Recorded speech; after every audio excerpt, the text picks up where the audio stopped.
En el presente, en algún lugar de Nueva York, Logan conocía a Johnny Blaze. Sabía que él y Johnny tenían algo en común.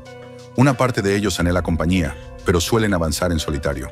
Sus equipos, sus relaciones, sus familias, incluso sus naciones, se desmoronan. Nadie está seguro de si son los buenos o los malos, salvo ellos mismos. Logan sabe que Johnny no ha estado viviendo muy bien últimamente. Días y noches comiendo porquerías y durmiendo en cualquier antro, persiguiendo rumores de demonios por carreteras oscuras, teniendo un demonio dentro que es un veneno, pero también un arma para combatir la oscuridad. Logan y Johnny, ambos usaban la oscuridad en sí mismos. Esa era otra cosa que tenían en común. De pronto Logan apareció detrás de Johnny, le dijo que estaba pasando otra vez y que debían decidir qué iban a hacer al respecto. Hace muchos años atrás, una camioneta se detuvo frente a la escuela de Xavier. Una mujer y un niño pequeño, Bram, bajaron al camino de entrada. Bram susurró que había escuchado algo, pero la señora lo urgió a apresurarse. De pronto aparece Wolverine, hostil y agresivo, con las garras fuera. Les preguntó qué demonios hacían ahí. La señora, asustada, pidió que no les hiciera daño, explicando que un amigo, un tal Stevie Hunter, los había enviado. Logan respondió que no conocía a nadie con ese nombre. Ella preguntó por el profesor, esperando que él pudiera ayudarlos. De repente Charles Xavier apareció, su presencia calmó el ambiente, le pidió a Logan que se calmara, se disculpó con la señora y le aseguró que él se encargaría. Charles los invitó a entrar y le dijo: «Siento tu desesperación», y la llama por su nombre, Ada Flores. Ada se sorprendió al ver que Charles sabía su nombre, y él solo le responde que debió escuchárselo decir al niño. Dentro, Ada le pidió a Bram que coloreara mientras ella hablaba con Charles. Le explicó a Charles que era trabajadora social y que otros colegas habían renunciado al caso de Bram. El pobre había estado en docenas de hogares y nadie lo quería, ni siquiera el orfanato al que siempre regresaba. Cosas raras pasaban a su alrededor, mascotas morían, personas desaparecían y la gente escuchaba ruidos y voces que no sonaban humanas. Mencionó haber visto a Charles en televisión, donde un reportero lo llamó experto en mutantes, y por eso pensó que tal vez él podría ayudar a Bram. En la cocina, Nightcrawler apareció de repente frente a Bram, buscando algo en el refrigerador. Kitty Pryde atravesó la puerta preguntando quién estaba ahí. Nightcrawler desapareció inmediatamente dejando a Bram con una sonrisa de asombro. Luego Kitty fue a ver el refrigerador y dijo: «Ese tonto se estaba comiendo el helado que quedaba». El profesor se acercó a Bram y le preguntó qué le parecían sus estudiantes. Bram, sonriendo, respondió que le gustaban mucho. Luego Charles preguntó qué estaba dibujando. Bram le enseñó un dibujo de una figura oscura y amenazante, y la llamó la cosa mala dentro de mí. Al instante Bram se arrepintió, bajando la mirada y murmurando que Charles se asustaría de él. Pero Charles lo alentó, diciéndole que fue muy valiente al mostrar lo que era, incluso cuando uno mismo no encaja en el mundo. Charles comenzó a examinar al niño, intentando entrar en su mente, pero un poder aterrador lo rechazó de forma violenta. Ada no entendía lo que pasaba. Charles le explicó que sabía que había venido esperando que aceptara a Bram y que lo consideraría si fuera un mutante, pero ese no era el caso. Ada preguntó entonces qué era Bram, y Charles lamentó no poder decírselo, pues no tenía respuesta. En cambio, le ofreció recomendarle a alguien, un estudioso de arcanos sobrenaturales. Ada se lo tomó a mal, pensando que solo la mandaban a alguien más, como todos los demás. Bram, llorando, preguntaba por qué no lo aceptaban y por qué no podía quedarse con los estudiantes. Tuvo que ser llevado de vuelta al orfanato. Charles le dijo a Logan que había algo terrorífico en el niño y que haría algunas llamadas. Lamentó no poder recibir a todos los huérfanos y marginados del mundo, pero aseguró que hacía lo mejor que podía con su grupo. A Logan le pareció bien, notando que algo en ese niño apestaba a azufre. Charles le instó a mostrar más compasión, recordándole que él, mejor que nadie, debería saber lo que es estar solo y atormentado por el dolor. Al otro lado de la ciudad, en un coliseo de Nueva York, Johnny Blaze se preparaba para dar un espectáculo. Había pasado un año desde la muerte de Crash, y la pareja no lo habían superado. La gente clamaba su nombre. Roxanne le pidió a Johnny que no saliera si no estaba listo, pero él le aseguró que sí lo estaba, que era el momento de hacer lo que más amaba. Johnny intentaría un truco mortal: saltar a través de 18 autobuses envueltos en llamas. Alistó su motocicleta y luego aceleró. Mientras volaba por el aire, la presencia de algo maligno lo distrajo, y Johnny cayó aparatosamente. De vuelta en el orfanato, el director no entendía el regreso de Bram. Ada lamentaba la situación. El chico tenía muchos problemas. El director le advirtió que no se involucrara sentimentalmente, insistiendo en que solo necesitaban deshacerse de él. En el orfanato, nadie quería a Bram. La mayoría de los niños le temían. Hasta el director sentía lo mismo. De repente, sangre goteó desde el piso de arriba. Al subir, descubrieron un macabro pilar de carne y huesos, hecho con los cuerpos de los niños. Bram se había marchado. En la escuela de Charles, Logan jugaba ajedrez con Piotr, pero una inquietud lo dominaba. Algo terrible se avecinaba. De pronto, un rayo impactó la mansión, sumiéndolos en la oscuridad. Kitty le pidió a Tormenta que disipara el mal tiempo, pero ella le respondió que los días soleados no podían ser eternos. Mientras Logan fue al sótano a buscar velas, el viento violento abrió las puertas. Cuando Kitty fue a la puerta, vio a Bram afuera y solo, quedando sorprendida. Logan, al subir con las velas, encontró el piso manchado de sangre. Kitty y Piotr estaban heridos. La furia se apoderó de Logan y sus garras salieron, listas para el ataque. En el estudio de Charles, una criatura demoníaca estaba haciendo destrozos. Logan se lanzó al ataque. Al mismo tiempo, en el Coliseo, un doctor examinaba a Johnny, quien milagrosamente estaba bien. Johnny, alterado, exigió a Roxanne y al doctor que evacuaran a todos. Su accidente se debió a una distracción. Vio algo horrible. En ese momento, las noticias en la pantalla mostraban la masacre del orfanato. Johnny no podía contenerse. Las llamas infernales se apoderaban de él. Logan aún recordaba ese día, pese a su memoria imperfecta. No podía olvidar al niño que apestaba a azufre. Dudó un instante, pero al ver el fuego infernal en los ojos del chico, atacó. Descubrió que la criatura y Bram estaban conectados, como un parásito. Logan no sabía si uno podía vivir sin el otro, pero estaba decidido a proteger a su familia. Herida por Logan, la criatura escapó con Bram. Charles urgió a Logan a detenerlo. Pero Logan no era el único cazador esa noche. El Ghost Rider, con su compás infernal, detecta criaturas oscuras, oliendo los pecados y el dolor. Esa noche, el aire estaba saturado con esa peste. Buscaba a la criatura, pero encontró a Logan. Wolverine al solo ver un cráneo en llamas. Dejó que su furia Berserker lo consuma, cegado por el monstruo frente a él. Lucharon encarnizadamente, aunque el Ghost Rider no quería pelear con Logan. Él no era su objetivo. Por otro lado, Ada Flores encontró a Bram en la carretera. Le prometió ayudarlo. Bram lamentaba lo que hizo. Solo quería una familia, pero la criatura lo quería para sí mismo. Era una atadura infernal. En el presente, Johnny y Logan están en la antigua casa de Ada Flores, cuyo cuerpo yace en el suelo. Ese era el hogar de ambos. Logan miró a Johnny, preguntándole si estaba listo para terminar lo que empezaron hace mucho tiempo. Él responde con ímpetu que sí, pero otra vez ninguno de los dos sabía hacia dónde se dirigían. La casa volvía a comenzar. En Massachusetts, frente a un estadio, un revendedor de entradas se acercó a un misterioso sujeto encapuchado, ofreciéndole boletos. El desconocido solo buscaba una cosa: mutantes. Y al tocar al vendedor, este quedó paralizado de terror. Minutos después, ya dentro del estadio, el mismo hombre sacó unos binoculares especiales capaces de detectar mutantes entre la multitud. No tardó en encontrar uno. El objetivo se levantó y se dirigió al baño, sin notar que era acechado. Una vez dentro, fue emboscado por una criatura demoníaca. Unos días antes, en la carretera, Johnny Blaze reflexionaba sobre el destino de los mutantes. Recordaba cuando casi gobernaban el mundo, pero ahora eran perseguidos por orquis. Él entendía ese cambio drástico. Un día fueron reyes y al siguiente fueron exiliados. Aún así, sabía que algunos aún se escondían, como Logan, y como los pobres desgraciados que habían sido asesinados esa noche. Una extraña bandada de buitres, casi como un torbellino, los condujo al lugar de la masacre.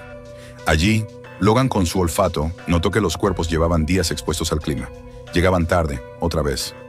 Johnny le recordó que era la quinta escena del crimen en la que llegaban con retraso. Aunque debían esperar a que la policía terminara su trabajo, Logan tenía otros planes: seguir a los forenses. Más tarde, la policía inspeccionó el estadio. El detective principal no entendía cómo nadie había visto nada en un lugar con 9,000 asistentes. Preguntó por el equipo forense, y 2 agentes aparecieron rápidamente, solicitando a los agentes que se retiren para no comprometer la escena del crimen.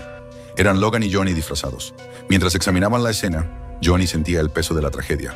El Ghost Rider estaba impaciente, alimentado por la sangre inocente derramada. La sed de venganza crecía. Buscando más respuestas, Logan recurrió a un viejo contacto de la CIA, Jeff Bannister. Lo visitaron en un laboratorio clandestino oculto en un centro comercial abandonado. Jeff les confirmó que la víctima era un mutante, pero no tenía mucho más. Logan explicó que lo habían llevado allí porque Jeff era experto en identificar códigos, pero por ahora, eso era todo lo que Jeff podía decirles. Johnny le preguntó si tenía una biblioteca digital, y Bannister respondió que tenía una de las mejores del mundo. Frente a la computadora, Johnny le pidió que empezara por Codex Gigas, luego los versos negros, tal vez los manuscritos de sangre, y él cruzaría la información por el Necronomicon. Pero Johnny advirtió que no podían exponerse a ese tipo de conocimientos por mucho tiempo, pues tendía a tener resultados inesperados. Luego, Johnny se retiró de la computadora. El Ghost Rider quería salir. Bannister preguntó qué sucedía, y Logan respondió que todos tenían sus propios demonios internos. Retrocediendo en el tiempo, vemos el primer encuentro entre Logan y el Ghost Rider. El espíritu de la venganza vio a Wolverine como un monstruo, pero no al que buscaba. En cambio, Logan pensaba que el Rider era el responsable del ataque a la escuela, y fue directo a vengarse. Johnny logró detenerlo a tiempo y explicarle que había sido otro demonio el culpable. Ambos entendieron que compartían un objetivo: justicia. pero sabían que quizás ya habían perdido demasiado tiempo. Después de calmarse, Johnny mostró su rostro, aunque Logan prefería hablar con el Ryder. Johnny le explicó que el mal que buscaban ya no estaba. Si el Ryder no lo sentía, era porque había huido o se ocultaba. Pero si regresaba, ellos estarían listos. De regreso al presente, llegaron a un orfanato vinculado al caso. El director, cansado de tratar con la policía, les pidió que se largaran. Pero Logan insistía en revisar los archivos. Mientras discutía, Johnny exploró el lugar. El Ghost Rider lo guió hasta una puerta que terminó derribando. Detrás, encontró a un niño siendo torturado.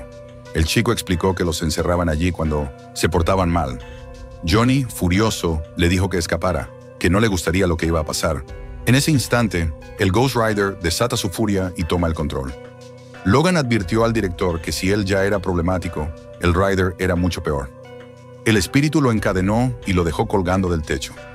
Wolverine lo detuvo, le explicó que no podían matar a esa basura. Necesitaban respuestas, pero el Rider sabía cómo obtenerlas. Usó la mirada de penitencia para escarbar en su mente, y el Ghost Rider transmitió esa información directamente a la mente de Logan. Meses atrás, ya habían hecho las mismas preguntas que ellos y se habían llevado los archivos del niño. Logan, aturdido, le pidió que la próxima vez simplemente hablara. Además, descubrieron que quienes se llevaron los archivos lo hicieron con una orden federal, trabajando para el gobierno.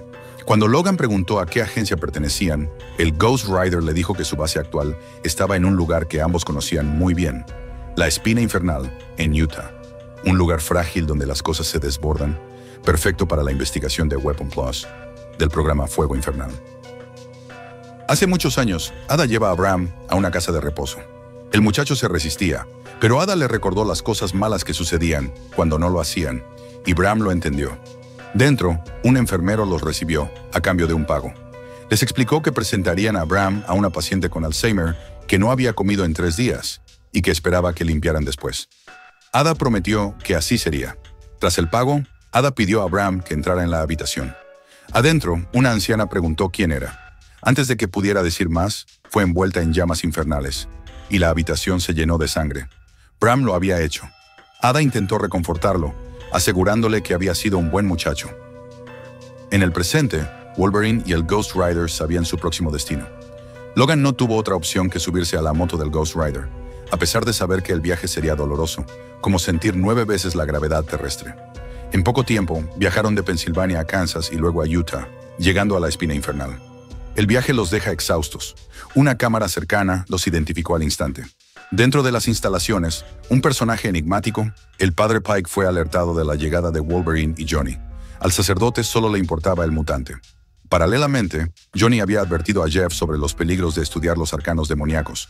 Pero Jeff, al parecer, había mirado el abismo demasiado tiempo. Comenzó a sentirse un poco raro, como envenenado. Llamaron a la puerta y de repente moscas emergieron de su boca. La oscuridad que tanto observó finalmente lo encontró. Jeff, sin control de sí mismo, tomó un lápiz y se lo clavó en la muñeca. Afortunadamente, Talia irrumpió, lo mira y lo considera un principiante. Mientras tanto, Logan ataca sigilosamente a los mercenarios de la base para obtener credenciales y poder ingresar. A Johnny todo esto le pareció extrañamente fácil. Una vez dentro de las instalaciones, Logan observó el laboratorio y comentó que las cosas no habían cambiado. Johnny no entendió, así que Wolverine le dijo que tenía historia con el programa Weapon. Si algo peligroso surgía, el gobierno siempre buscaba cómo incorporarlo a su arsenal. Era obvio que no tardarían en intentar enlistar al infierno. De repente, 2 cascos empezaron a flotar y a perseguirlos. Uno se posó en la cabeza de Johnny. Logan intentó ayudarlo, pero el otro casco se colocó en su propia cabeza, y ambos recibieron una descarga potente que los deja desmayados. El padre Pike aparece y ordena que llevaran a Johnny al laboratorio y que prepararan a Wolverine para la posesión. Por otro lado, Jeff despertó. Talia le había preparado un brebaje que sabía a babas de cabra mustia, pero que lo ayudaría. Jeff notó que Talia había apagado todas las computadoras. Ella explicó que al tratar con ese tipo de conocimiento, era mejor mantenerlo análogo. Le prometió a Jeff que le diría con qué estaban lidiando. Talia también comentó que Jeff no parecía un agente de la CIA, y Jeff, notando que ella tampoco parecía un agente del FBI, expresó su aversión por los burócratas del FBI. Talia confesó que también los odiaba, por eso la habían despedido. En el laboratorio de Weapon Plus, el momento crucial había llegado. El padre Pike fue en busca de Bram. El muchacho preguntó si aquello funcionaría, y el sacerdote le aseguró que sí. Bram no quería el regalo que le habían dado, el regalo de Bagragul, pues para él era una maldición. Pero Pike creía que le había dado una gran oportunidad. Aunque Bram había acatado las órdenes, había demostrado que no quería ese poder. Por eso habían encontrado un nuevo recipiente, alguien que se convertiría en el nuevo soldado de Weapon Plus. Bram lo recordó. Pike tomó una daga, cortó la mano de Bram y dejó caer la sangre en la boca de Wolverine. Esto permitiría que Bagra Ghul ingresara a su cuerpo. Luego, Pike le pidió a Bram que entrara en el tanque, prometiéndole que así ya no sentiría más dolor. Entonces Logan recordó que Johnny ya le había dicho cómo se sentía cuando el Ghost Rider tomaba el control, como ver una película de terror a todo volumen enchufada directamente en tu cabeza. Logan ya conocía esa sensación. Cuando la ira lo poseía, se convertía en otra persona, y al volver a ser él mismo, solía estar bañado en sangre. En ese momento, Logan sintió que algo similar iba a pasar, violencia sin control. También sintió cómo Bagra Ghul empezaba a controlarlo. La transfusión comenzó. Pike mencionó que a ese demonio le gustaba jugar con su comida, y que lo habían entrenado para que desarrollara un gusto por los mutantes. Una vez que Wolverine se uniera a lo peor del infierno, se convertiría en un cazador de mutantes. Pero de repente Logan despertó. Sintió sus venas arder como lava. Había logrado liberarse del control, y antes de que Bagra Ghul se uniera por completo a su cuerpo, Logan se enfrentó a algunos soldados. Sin embargo, no pasó mucho tiempo antes de que Helverin naciera. Para Pike esto había sido un éxito. Ahora el demonio era mucho más fuerte, capaz de ir en busca de mutantes de los cuales alimentarse. Helverin abandonó el laboratorio y robó la moto del Ghost Rider. El demonio podía sentir la cercanía de 5 mutantes, y así comenzaría su sangrienta cacería. Una noche en los suburbios de Utah, 2 mutantes, buscando vengarse por la persecución que sufrían, hicieron estallar la casa más imponente del vecindario. Pero al intentar escapar, una pesadilla viviente los atacó. El Helverin los interceptó. El demonio mutante destruyó su vehículo, y antes de que pudieran reaccionar, los despedazó sin piedad. Mientras ensamblaba un altar macabro con sus restos, Helverin escuchó el llanto de un bebé aún dentro del auto. Desde la base de Weapon Plus, el padre Pike ordenó que el niño también fuera asesinado. Pero Johnny Blaze intervino. Se negó a permitir semejante acto. Aún así, Pike lo superó fácilmente. Lo lanzó por los aires y lo atrapó de nuevo. Johnny sentía al espíritu de la venganza intentar emerger, pero su casco lo mantenía cautivo, bloqueando cualquier control sobre su cuerpo. Mientras tanto, en Tennessee, Jeff Bannister y Talia avanzaban a toda velocidad en busca de Johnny y Logan. Jeff temía que no llegaran a tiempo, pero Talia lo tranquilizó. Había modificado el auto con un motor infernal, y la velocidad era sobrehumana. Jeff se tragó sus dudas en cuanto el coche rugió como un monstruo. Durante el viaje, Talia reveló la verdad sobre su enemigo. Bagra Ghul, una criatura engendrada por Mephisto. Encarnaba el pecado a través del arte y transformaba la belleza en castigo. Sus asesinatos eran rituales artísticos, y sus víctimas, parte de monumentos erigidos en nombre del diablo. Pero esos monumentos eran también un idioma. Uno decía, rey, otro, adórenlo, y el último, él se levantará. Talia compartió imágenes mentales. Bram fue concebido por adoradores del caos, durante una luna negra, sobre la tumba de un asesino colgado. Fue un recipiente perfecto para Bagra Ghul. 9 meses después, lo hallaron en una sala de maternidad, cubierto de sangre, entre cadáveres organizados como una escultura infernal. El proyecto Hellfire había seguido su rastro desde entonces. Jeff, aunque impactado, no podía creer que el gobierno intentara usar demonios como armas de guerra. En el laboratorio, Bram despertó, lleno de remordimiento. El demonio ya no vivía dentro de él, y el vacío lo consumía. Le suplicó a Pike que lo ayudara. Necesitaba de vuelta al demonio. Pero el sacerdote solo le ofreció una pequeña fracción del poder anterior. Pike seguía manipulando a Helverin. Le ordenó asesinar al bebé sobreviviente y continuar masacrando mutantes para erigir nuevos monumentos. Pero Logan, ahora bajo control, se negó. No mataría más. Pike lo reprendió recordándole que le servía a Mephisto, al gobierno de Estados Unidos y a él. Tomando nuevamente el control, envió a Helverin hacia las montañas, donde hay un enclave mutante oculto. Le ordenó quemarlo todo hasta los cimientos. En paralelo, Talia y Jeff irrumpieron en la base. Cuando llegaron al centro de comando, Pike y Bram ya habían desaparecido. Talia encontró a Johnny, inconsciente, y con magia lo devolvió la conciencia. Blaze les reveló que Wolverine había sido capturado. Jeff localizó a Logan en las montañas, controlado por un algoritmo infernal. Sin dudarlo, disparó a la computadora que lo controlaba. La motocicleta de Logan se apagó, lanzándolo por los aires. Él luchaba por expulsar al demonio de su cuerpo, pero Pike y Bram llegaron con otras intenciones: reclamar al demonio y devolverlo a Bram. Desde la base, Talia sabía que necesitaban al Ghost Rider. Si Bram recuperaba al demonio, los asesinatos continuarían. No había otra opción. Johnny liberó al espíritu de la venganza. Bram habló con el demonio. Ambos eran responsables de atrocidades. Ada Flores, su protectora, Había tratado de redimirlo ayudando a otros como él.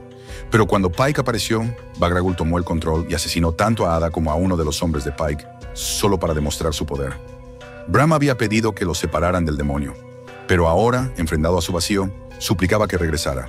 Antes de que pudiera fusionarse otra vez con la criatura, Johnny Blaze lo atropelló. Acto seguido, el Ghost Rider descendió.